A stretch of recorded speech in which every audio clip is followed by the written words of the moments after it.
Bueno, periodista, escritor, director de medios de comunicación mapuches, ha realizado pasantías de comunicaciones y leyes en el extranjero. Países como España, Dinamarca y México han sabido de sus charlas. Director también de un periódico allá en el sur de nuestro país, un periódico electrónico. Ha sido uno de los dirigentes mapuches más importantes del último tiempo. Bienvenido, Pedro Cayuqueo, acá a Canal 24 Horas. Cristian, buenas noches. Después de harto tiempo, coordinaciones, ir y venir, y tuiteos van, tuiteos vienen, dicen por ahí. Sí, venimos a cumplir un compromiso que estaba pendiente. Claro, la otra vez estuviste en vía pública y sí, no, acá al lado. Ni nos saludamos esa vez. No, solamente virtual. Pero bueno, acá estamos y en un día bastante especial para ti, Pedro, porque fue el día de ayer ya, el día lunes que se lanzó entonces, que lanzaste este libro, Solo por ser mapuches. Cuéntanos de qué se trata y qué es lo que va a encontrar la gente que lea estas recopilaciones, tengo entendido, de las columnas del The Clinic.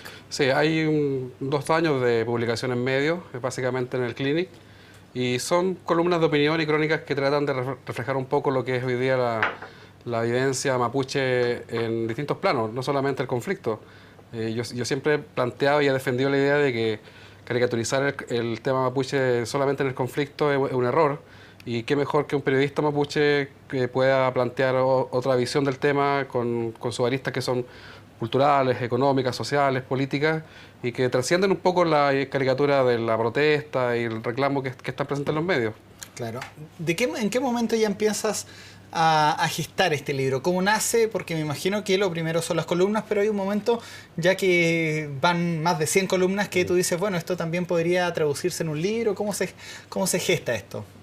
Mira, tiene que ver con la presencia que uno va ganando en los medios de comunicación, ¿ya? Para quienes hacemos periodismo desde regiones, a veces es bastante difícil trascender más allá de las fronteras de los medios regionales. En el caso mío, tuve la oportunidad de integrarme al equipo del The Clinic en Santiago. Soy columnista estable del periódico, y eso me ha dado una visibilidad también y una posibilidad de decir cosas que a ratos cuesta mucho que lo hagan otro tipo de intelectuales mapuche.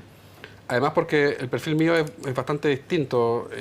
Generalmente hay historiadores o antropólogos, que su campo de acción igual es bastante reducido a lo académico, y en el caso mío, que trabajo en medios, tengo la posibilidad de tener una tribuna mucho más grande.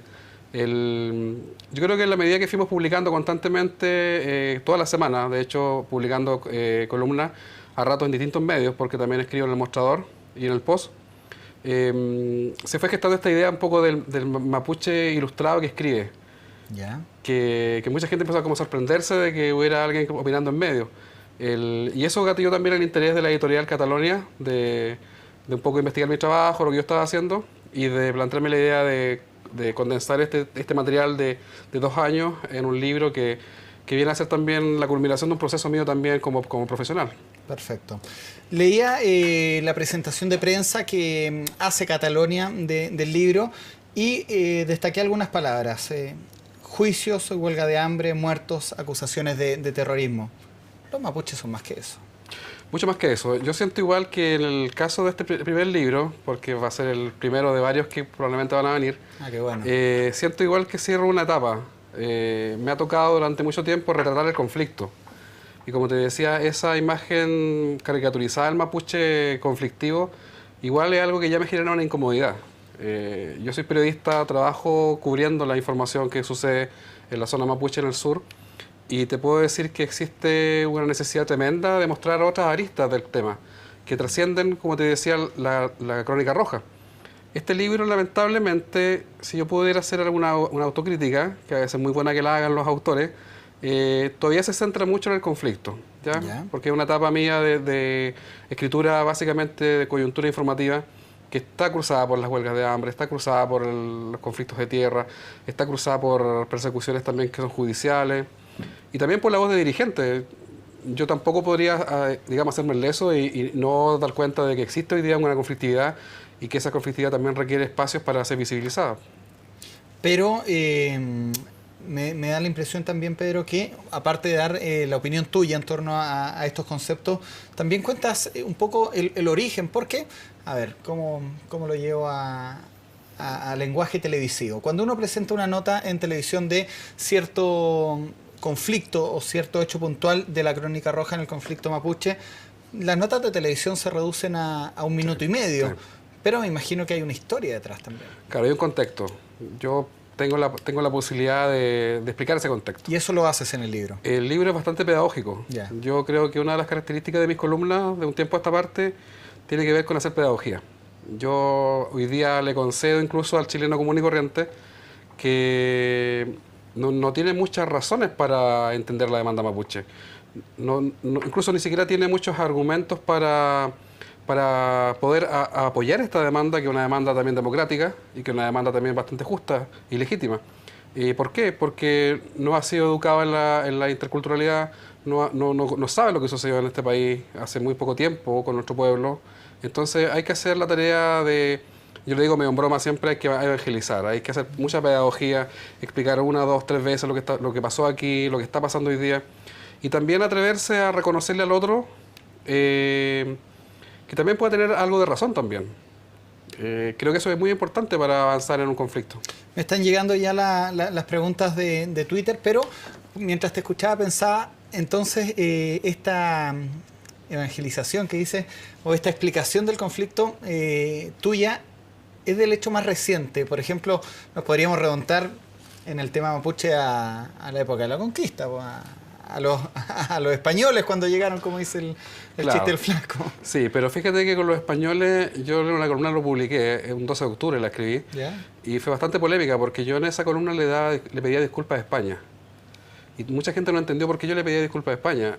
Y lo que yo decía en esa columna, con bastante humor negro, yo decía, el problema mapuche no puede ser, digamos, llevado a 3 o 4 siglos atrás.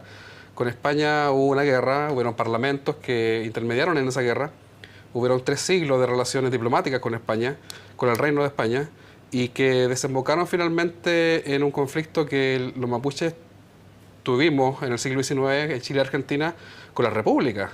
O sea, el problema mapuche es un problema que tiene 130 años de existencia, no tiene 400 años. Entonces, dejemos a España un poquito fuera de la ecuación. Es más, yo tengo la sensación de que con España la relación fue mucho más honorable y primó la diplomacia política que el recurso de las armas. El tema mapuche se reduce hoy día a ratos a que los presidentes, las autoridades dicen: nos vamos a resolver en 2 años de gobierno un problema de 500 años. Claro. Eso es de la falsedad absoluta. O sea, el problema no tiene 500 años. Este problema tiene la edad, tiene este problema incluso más. Yo cito mucho a mis parientes, a mi abuelo, a mi bisabuelo en mis columnas, porque este problema tiene 4 generaciones. Mi bisabuelo, don Luis Millaqueo, del sector de Entre Ríos, en Nueva Imperial, él nació en un país mapuche libre. Y eso a ratos genera, como la gente hay desconocimiento de la historia, genera una especie de sorpresa generalizada de decir eso. Pero eso fue así. Y es más, me tocó estar en Bolivia, y yo les contaba a los hermanos bolivianos, les decía, imagínense sin ustedes, la demanda marítima está tan presente en la vida cotidiana del boliviano, sea la elite, sea el pueblo, pero está presente la demanda marítima. Y nosotros los mapuches perdimos la independencia nacional mapuche después de la Guerra del Pacífico. O sea, nosotros perdimos un país propio después que ustedes perdieron el mar. Claro. Entonces imagínense cómo es para mí, cómo fue para mi abuelo, cómo fue para mi bisabuelo esa pérdida y cómo se transmitió ese relato de la pérdida, del despojo. Y ojo, a los mapuches no nos quitaron solamente el mar. Nos quitaron el mar, los valles, la cordillera, nos quitaron un país. El Gualmapu. El Gualmapu, sí. El Gualmapu, ¿encuentras que es una de las reivindicaciones que se vienen, este Estado mapuche? Sí, yo creo que la demanda de tierras, que es como lo que prima en la figuración pública por los conflictos que hay, es una demanda que, si tú lo analizas en la historia, es una demanda que viene del año 60. ¿Ya? Va a ver, con eso te está enviando saludos Marcelo Brunet ahí a través del Twitter, y a través del Twitter justamente quiero empalmar esta pregunta que te hice con una pregunta de un tuitero para no hacer todas las preguntas yo, y los tuiteros están escribiendo como locos y yo no voy con ninguno. Partimos con Yerko Antonio, va en la línea de lo que estábamos hablando, y dice: Pedro, ¿consideras la diferencia entre el pueblo de Chile y la nación mapuche? Yo creo que la nación mapuche es una nación que a ratos incluso tengo la sensación de que es bastante abierta al cruce cultural, al intercambio cultural. Yo siempre explico que los mapuches somos bastante interculturales, ¿ya? Nosotros hemos tenido la necesidad, por el sometimiento, por el colonialismo, de aprender los códigos culturales no indígenas. Yo estoy hablando ahora en la lengua de usted, digamos, aquí. Podría No ser, en el mapudungun. claro, podría hacerlo en mi lengua y probablemente sería difícil que nos comunicáramos. Entonces, yo siempre digo que los mapuches somos bastante interculturales. Y es más, la cultura mapuche es bastante abierta al cruce cultural. Hay cronistas que hablan de cómo muchos españoles que cruzaban el Biobío se mapuchizaban rápidamente. Y yo siento incluso que el chileno en general, del Valle Central al sur al menos, tiene un origen indígena que es innegable. O sea, es cosa de mirarte al espejo en las mañanas para saber que la morenidad que tú ves en el espejo no es una morenidad nórdica. O sea, hay genes indígenas ahí. Claro. Y eso creo que pasa, yo siento, yo siento que Chile tiene una oportunidad ahí, tiene una oportunidad de el chileno común y corriente de encontrar también patrones culturales mapuches que le den un perfil a su identidad. Sobre lo mismo hay desconocimiento, partiendo, no sé, por la estatua de Caupolicán, que está en el Cerro Santa Lucía o en el Cerro Huelén, como se quiera llamar, Sí. que de mapuche no. No, esa es la estatua de un indígena Sioux de Claro. Estados Unidos. Pero bueno, se dice que es poco. Pero fíjate que en Temuco hay una estatua que está un poco más apegada a lo que escribió Arcilla, de un mapuche que está en la avenida Caupolicán, con un tronco al hombro. Y una vez mi hija me preguntó quién era esa persona que estaba ahí. Y yo le dije, un obrero forestal. Claro. Porque para mí también eso del tronco es una caricatura. Claro. Mira, hay otra pregunta que va en la misma línea, la hace a través del Twitter Gonzalo Cabro, dice, pregunta, ¿existe más de un país en Chile y hay voluntad de unirlos? Yo creo que en las democracias modernas y en muchas partes del mundo se ha avanzado en procesos de integración respetuosa. ¿Ya? Hay muchos estados en el mundo que conviven distintas nacionalidades internamente.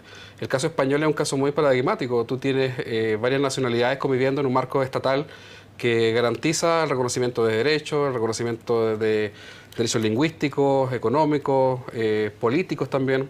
Tienes vascos, gallegos, catalanes, conviviendo en un marco estatal español que no tiene por qué ser una camisa de fuerza.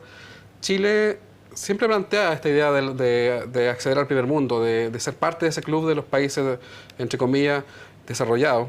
Y yo creo que lo moderno hoy día en el mundo, y lo moderno para Chile, sería reconocer que en este Estado, que está anclado en el siglo XIX, porque la estructura del Estado chileno es la estructura portaliana del siglo XIX, de un salto a la modernidad. Y ese salto a la modernidad pasa por reconocer las distintas identidades locales, y no solamente, ojo, no solamente los mapuches, porque, por ejemplo, yo le doy un valor tremendo a la identidad regional magallánica, por ejemplo, que no necesariamente es indígena. Claro. Bueno, los tuiteros van a ir siguiendo esta conversación, eso también es lo entretenido, y nos hacen precisiones o también empiezan a pedir acotaciones. Nación mapuche, independiente, ok, independiente y soberana. Un país con límite, dice Freddy Fernández. Un país, por ejemplo, dice, necesita controladores de tránsito aéreo, no solo machis. Parece que conoce ahí el tema. Mira, yo creo que esa es una... O sea, siempre surge este temor del separatismo, Claro, como lo que pasa en España. O la idea de la fragmentación del Estado. Yo creo que ese fantasma que... Hay un discurso también que apunta a eso, digamos, a generar este discurso del terror respecto a la demanda mapuche. Yo creo que no tiene mucho asidero en qué sentido, en el sentido de que la demanda mapuche, cuando tú la analizas fríamente y ves los discursos de la dirigencia mapuche, son discursos bastante responsables, y lo que se plantea es cómo tú generas un marco estatal distinto donde se garanticen derechos, se garantice ejercer algún grado de soberanía. ¿Por qué no se podría ejercer, por ejemplo, que la región de la Araucanía, yo lo planteaba muchas veces, sea una región autónoma, que tenga un presupuesto, tenga un parlamento propio, y donde los mapuches organizadamente compitan por el poder político? Ojo, en la última elección municipal fueron elegidos 9 alcaldes mapuche. 9 alcaldes mapuche que suman, en total todos ellos suman más de 80.000 votos. Hubieron más de 80.000 personas que en la papeleta de votación optaron por alcaldes de origen mapuche y que tienen un planteamiento también de inclusión, de interculturalidad, de usar la bandera mapuche. Y yo tengo la sospecha que no solamente votaron por ellos mapuche, tienen que haber votado también mucha gente no mapuche que confía, que está dispuesta a esta apertura y que le parece interesante que mapuches sean los que gobiernan las comunas. Todos estos temas me imagino que son tratados en el libro, que es también el motivo original. Hay un análisis de lo que han sido, por ejemplo, las propuestas mapuche. Yo en una columna planteo que debe haber una biblioteca, pero maravillosa, que nadie lee, por lo demás, y que nadie visita en La Moneda. Porque la cantidad de propuestas mapuches que se han entregado a los presidentes a los ministros son infinitas. Los mapuches han dialogado con todos los gobiernos de turno. Yo en una columna planteaba que hasta Pinochet fue recibido por los loncos mapuches. Eso da cuenta de un pueblo que tiene una cultura de diálogo y de diplomacia política bastante elevada.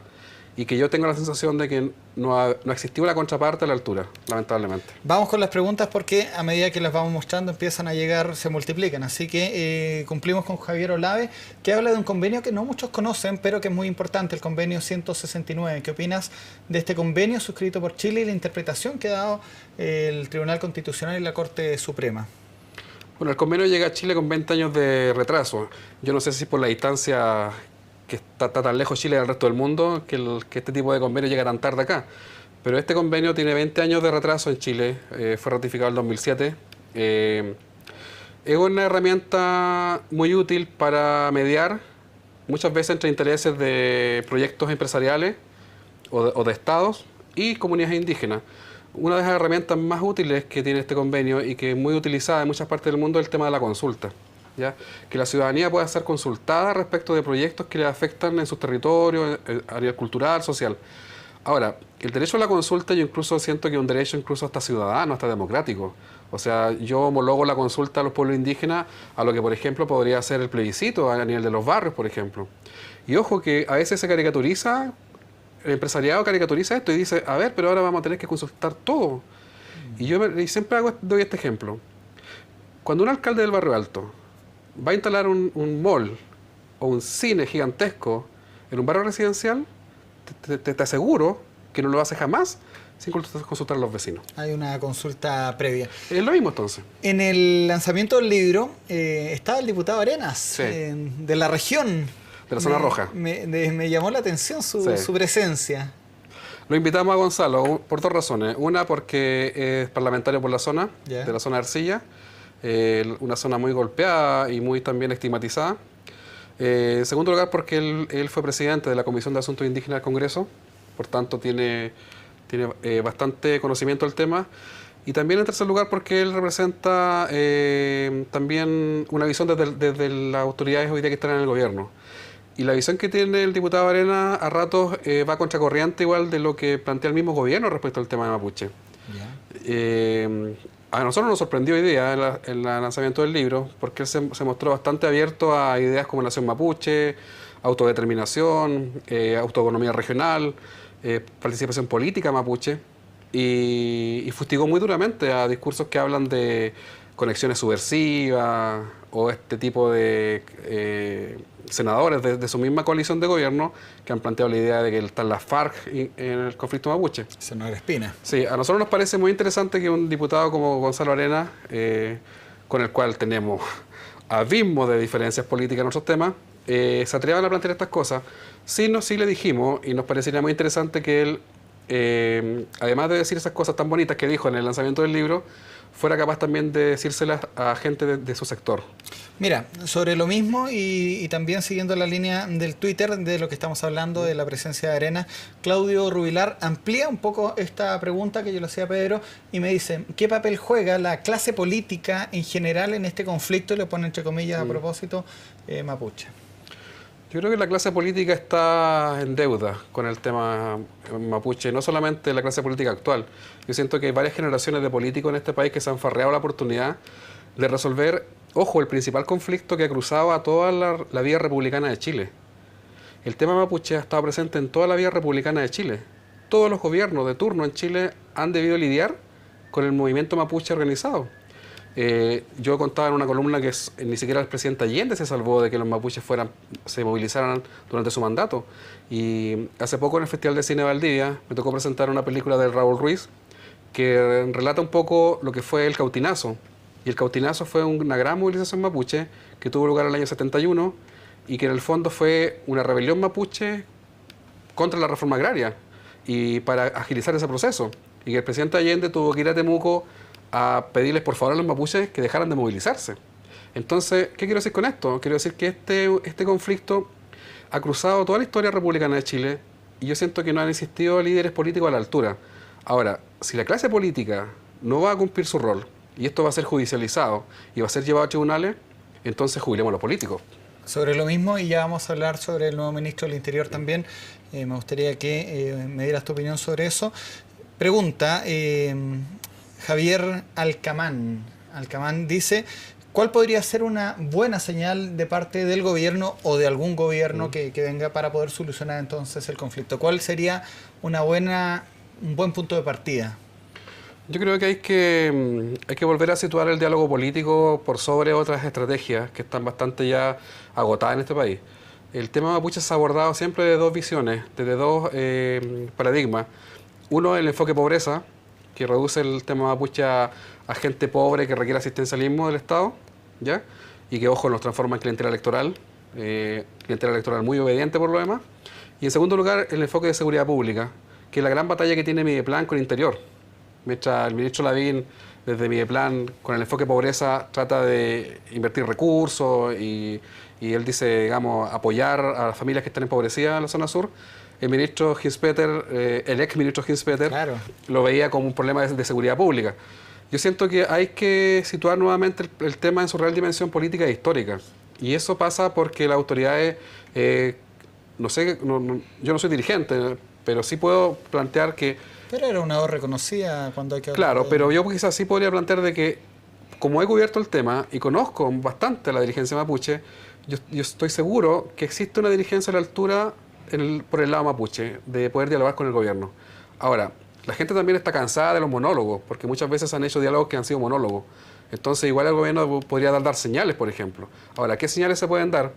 Una señal que sería potentísima, por ejemplo, es que se retiren definitivamente las fuerzas policiales que están en las comunidades. O sea, eso en ningún país democrático puede suceder. Sobre lo mismo, y ya para empezar a terminar, esta consulta la hace Rodrigo Payalef. Lo consulta y va en la mano también de este cambio de gabinete. El nuevo ministro del Interior, Andrés Chadwick, ¿va a recrudecer la represión? Con signo de pregunta. ¿Cuál es tu opinión sobre el nuevo ministro del Interior, que a la larga es quien determina también el uso de la fuerza ya en la 9ª región? Yo debo decir que creo que los niveles de represión van a disminuir. Creo que el ministro Chadwick es mucho más político. Yeah. Es mucho más político que Hinspeter. Siento que él puede tener una visión bastante más, no sé si de estadista, pero sí él puede tener una visión de que este tipo de conflictos no se pueden reducir a criminalizar o a judicializar. Yo esperaría que el ministro Chadwick pudiera salir un poco de esta dinámica del garrote y la zanahoria y pueda situar él desde el Ministerio del Interior un abordaje político histórico del conflicto. Yo creo que se tiene que terminar con esta dualidad. Yo siento que no le hace bien ni al gobierno de turno, sea quien sea el gobierno de turno, podrían ser los comunistas que estén en el gobierno, y te aseguro que el conflicto existiría igual. Es como el tema estudiantil. Claro, porque son temas de Estado y requieren visiones de estadistas. Yo creo, no sé si no estoy dando un cheque en blanco, pero sí sé que tengo la impresión de que el ministro Chadwick es mucho más político que Hinspeter. Hay una buena entonces recepción de lo que se puede hacer.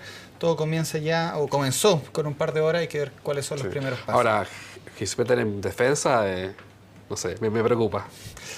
Mira, terminamos con el comentario, porque nos pregunta qué hace Marcela Soto, y me gustaría que Pedro también nos contara el libro, cuánto cuesta, dónde lo van a empezar a vender. Y Marcela Soto dice, más que preguntar, solamente agradecer por mapuchizarnos día a día. Mañana se compra el libro solo por ser indios, y tú le puedes contar también a la teleaudiencia, como se dice, o como se decía antiguamente en la televisión, dónde lo pueden encontrar, cuánto cuesta y bueno, no sé, ¿qué van a encontrar? Volviendo a la pregunta original. Mira, el libro está en todas las librerías del país, ¿ya? En las mejores, como se dice siempre. En las mejores, sí. Sí, está disponible ya para la venta. Ah, sí, o sea, fue lanzado y ya mañana yo lo encuentro. Sí, de hecho está a la venta desde antes de Fiestas Patrias incluso. Ah, ya. Sí, ya recorrió un camino bastante interesante, de hecho se ha vendido muy bien. Hay un interés, la editorial me comentaba hoy día que existe un interés real de la gente por informarse del tema, y se van a encontrar con columnas que son bastante, como te decía, pedagógicas. ¿Son son escritas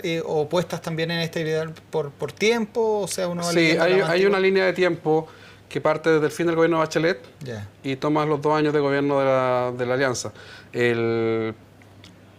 Hay incluso en los mismos textos hay una especie también de maduración respecto de cómo se va enfocando el tema. Y yo de hecho hay una carta que yo le mandé al presidente Piñera en la semana que asumió el mandato, donde yo le decía, le daba un par de manual de cortapalo diciéndole, esto usted podría hacer en su mandato. Oye, ¿y usted que es tuitero ahí, cuándo lo podría subir también a estas plataformas digitales para leerlo en los dispositivos móviles? Bueno, eso ya es una batalla que tenemos que dar con la editorial, que tiene que también actualizarse a los nuevos tiempos. Sí, bueno, tú lo decías, la tecnología, el Twitter ha permitido también romper las barreras de repente de la región, llegar a más personas, y este sistema también de libro electrónico sería una buena forma. Y algunos están pidiendo descargarlo gratis, pero... Bueno, en San Diego creo que está gratis. Ya pues, muchas gracias, Pedro. Ojalá que nos reencontremos próximamente para hablar también de esta otra mirada del conflicto mapuche, que lo hemos dicho, de repente a uno le toca presentar notas, acá tú estás viendo el prompter, pero todo tiene otra historia, tiene otra mirada, y me da la impresión, voy a leer el libro, que eso se aborda en este libro, el lado más íntimo, más profundo también de un conflicto que nos mantiene a todos muy pendientes, y esperamos que haya una solución. Sí, muchas gracias, Cristian. Ya pues, gusto verte. Son las 1 de la mañana con 1 minuto, así que nos vamos a la pausa. Cuando regresemos vamos a volver a la política, este cambio de gabinete, estarán los protagonistas, y Pedro Cayuqueo tiene mucho que contestar en el Twitter, así que sigan enviándole las preguntas a él. Muchas gracias. Oigan.